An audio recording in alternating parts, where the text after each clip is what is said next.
వీళ్ళంతా ఎవరండి? అసలు తెలంగాణకు రావాలి.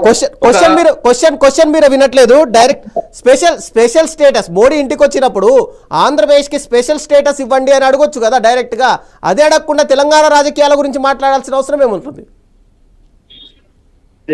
ఆంధ్రప్రదేశ్ కోసం, ఆంధ్రప్రదేశ్ రాజకీయాల కోసం ఇప్పటికి కూడా పవన్ కళ్యాణ్ కేంద్ర గవర్నమెంట్ తోటి మాట్లాడి ఇప్పటి వరకు కూడా అమరావతి అన్నది దానికి ఒక స్పెషల్ తీసుకొచ్చి, అంటే అమరావతి రాజధాని కోసం తను పోరాడి ఇప్పుడు చాలా నిధులు తీసుకొస్తున్నారండి. నిధులు వస్తున్నాయనే ఉద్దేశంతో తాను వైజాగ్ కానీ ఇప్పుడు ప్రైవేటీకరణ చేయకుండా ఆపిన వ్యక్తుల్లో పవన్ కళ్యాణ్ ఒకరు.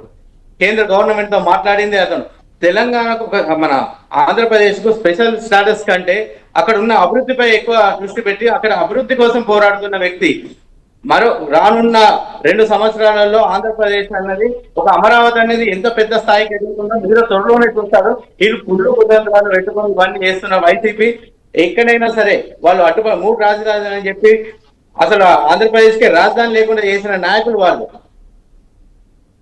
హలో, చెప్పండి. ఆంధ్రప్రదేశ్ రాజధాని లేకుండా చేసి ఆంధ్రప్రదేశ్ అవమానపరిచిన వ్యక్తులు వైఎస్ఆర్సీపీ నాయకులు. మళ్ళీ ఇప్పుడు స్పెషల్ స్టాటస్ అని ఒక డ్రామా చేస్తున్నారు. వాళ్ళు 5 సంవత్సరాల్లో కేంద్ర ప్రభుత్వంతో మాట్లాడి స్పెషల్ స్టాటస్ పై వాళ్ళు ఏమైనా పోరాటం చేశారా? 3 రాజధానులు అని చెప్పి డ్రామాలు చేసి మనం ఒక్కసారి తెలంగాణ విషయానికి వద్దాము.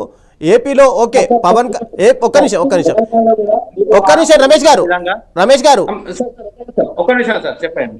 తెలంగాణలో కూడా ఏదైతే భూమి కబ్జా చేసి అంటున్నారో బేషరతో పవన్ కళ్యాణ్ గారు స్పష్టంగా చెప్పారు, ఎక్కడ కూడా మీకు కబ్జా చేయలేదు, మీకు కొనుక్కున్న భూమి కావాలంటే అది తప్ప గవర్నమెంట్ అధికారులతో సర్వే చేయించి అది తప్పు అనుకుంటే నేను తెలంగాణ గవర్నమెంట్ రాసిస్తానని చెప్పానండి. అంత నిజాయితీగా చెప్పే పౌరుడు అంటే ఎలాగూ యాక్షన్ తీసుకోరు.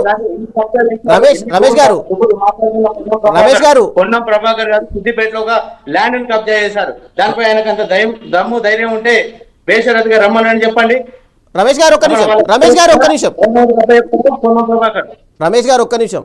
అంటే ఎలాగూ రేవంత్ రెడ్డి గారు యాక్షన్ తీసుకోరు అని చెప్పి పవన్ కళ్యాణ్ కి బాగా తెలుసు. ఎందుకంటే ఒకవేళ తీసుకునే సిచ్యువేషన్ ఉంటే ఏపీ సీఎం నుంచి కాల్ వస్తుంది కదా. తప్పు అది గవర్నమెంట్ అయినా ఎవరికైనా ఒకటే సిస్టమ్ ఉంటుందండి. పవన్ కళ్యాణ్ చట్టం వీళ్ళకో చట్టం అంటే చేయలేదండి రెవెన్యూలో. మరి పొన్నం ప్రభాకర్ గారు కబ్జా చేసి ఎందుకు పవన్ కళ్యాణ్ దాని మీద మాట్లాడలేదు? మేము అదే లేవనేస్తున్నాం అండి. ఇప్పుడు దానిపై చర్చకు పొన్నం ప్రభాకర్ గారు సిద్ధమా అని మేము అడుగుతున్నాం. ఇప్పుడు కూడా మేము రానున్న రోజుల్లో దాన్ని బయటికి తీసుకురానికి మా జనసేన పార్టీ సిద్ధంగా ఉంది. తను చేసిన అక్రమాలు కానీ రవాణా శాఖలో తను చేస్తున్న అక్రమాలు, దానికి చేస్తున్న కమిషన్లపై మేము త్వరలోనే దానిపై బయలు చేయడానికి కూడా మేము సిద్ధంగా ఉన్నాం. జనసేన పార్టీ పొన్నం ప్రభాకర్ పైన అది చేసిన దానిపైన కూడా మేము ప్రతి ఒక్క దానిపైన కూడా పోరాడడానికి సిద్ధంగా ఉన్నాం. తనను బయటికి తీసుకొచ్చే మా ఉద్దేశం. తను ఎన్ని అక్రమాలు చేశారో ఇక నుంచి మేము చూపిస్తాం జనసేన పార్టీ ఏందన్నది.